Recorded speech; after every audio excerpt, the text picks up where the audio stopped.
Assalamualaikum warahmatullahi wabarakatuh. Om Swastiastu, salam sejahtera untuk kita semua. Shalom, Namo Buddhaya, salam kebajikan. Puji syukur saya sampaikan kehadirat Tuhan Yang Maha Esa karena atas izinnya kita bisa mengikuti kelas tutorial online di e-learning Universitas Terbuka. Saya juga menyampaikan terima kasih kepada Ibu Anggia Pratiwi selaku dosen atau tutor dalam kelas Bahasa Indonesia 849 yang telah memberikan materi dan topik diskusi pada sesi 4 kali ini mengenai ragam bicara dan organisasi gagasan. Saya juga mohon izin untuk memperkenalkan diri saya terlebih dahulu. Saya Nimade Anindya Atma dengan NIM 0452344108 dari Fakultas Ekonomi UP BJJ UT Denpasar Bali, program studi S1 Akuntansi. Di sini saya akan mempresentasikan hasil gagasan yang telah saya buat dengan judul COVID-19, wabah virus yang menyerang dunia dan mematikan. COVID-19 merupakan singkatan dari Coronavirus Disease of 2019. COVID-19 ini muncul pertama kali di kota Wuhan, Cina pada akhir tahun 2019. COVID-19 telah menjadi pandemi global semenjak ditetapkan oleh WHO pada tanggal 11 Maret 2020 dan semakin lama semakin tidak terkontrol virus ini dan terkonfirmasi menjalar ke berbagai belahan dunia, termasuk di negara kita tercinta, Indonesia. Hingga saat ini, bulan November 2022, di Indonesia sudah terdapat 6,5 juta kasus positif COVID-19 dan yang meninggal sebanyak 158.000 orang, serta 6,3 juta orang sudah berhasil sembuh dan dinyatakan negatif COVID-19. Penyebaran virus COVID-19 dapat menyebar dengan cepat dari satu orang ke orang lain dalam jarak yang dekat seperti kontak secara langsung dengan orang yang terinfeksi virus ini. Adapun gejala yang paling umum ketika seseorang terinfeksi virus COVID-19 adalah seperti demam, batuk kering, nafas terasa pendek, kelelahan, serta kehilangan indera penciuman untuk sementara. Pandemi COVID-19 telah menyerang hampir seluruh negara di dunia, serta melumpuhkan berbagai sektor kehidupan di dunia.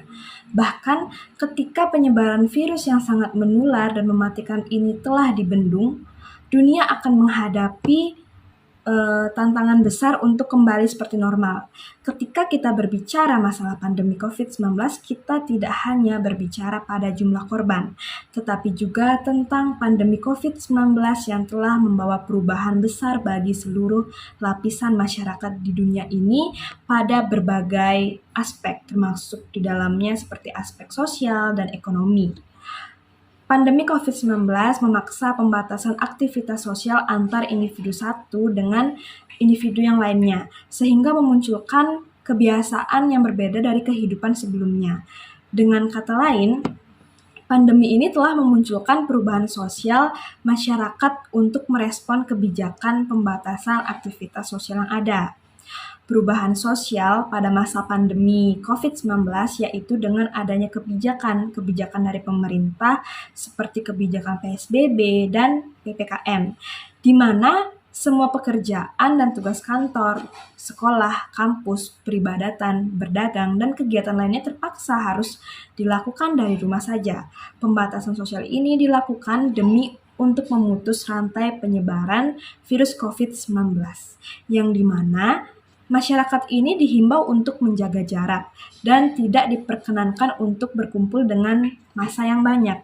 Masyarakat lebih memilih melakukan kegiatan sosial melalui media sosial, termasuk orang yang ingin berbelanja pun sekarang memilih melalui toko online saja seperti Shopee, Tokopedia, Lazada, dan lain-lainnya.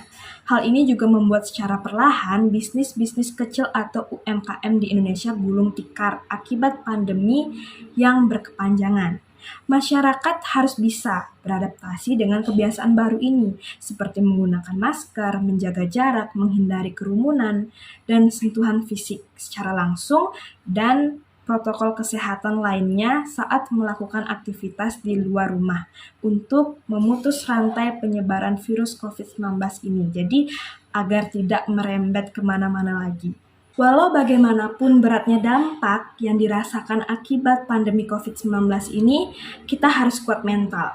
Dan yang paling utama adalah bagaimana masyarakat bisa bangkit dari keterpurukan dan bagaimana pemerintah dapat memberikan jaminan regulasi aturan yang berpihak kepada masyarakat.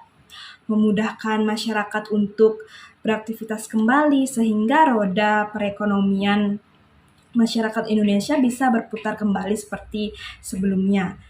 Maka demikianlah uraian yang dapat saya sampaikan. Saya juga mohon maaf yang sebesar-besarnya atas segala kekurangan yang ada.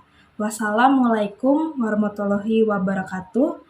Om Santi Santi Santi Om.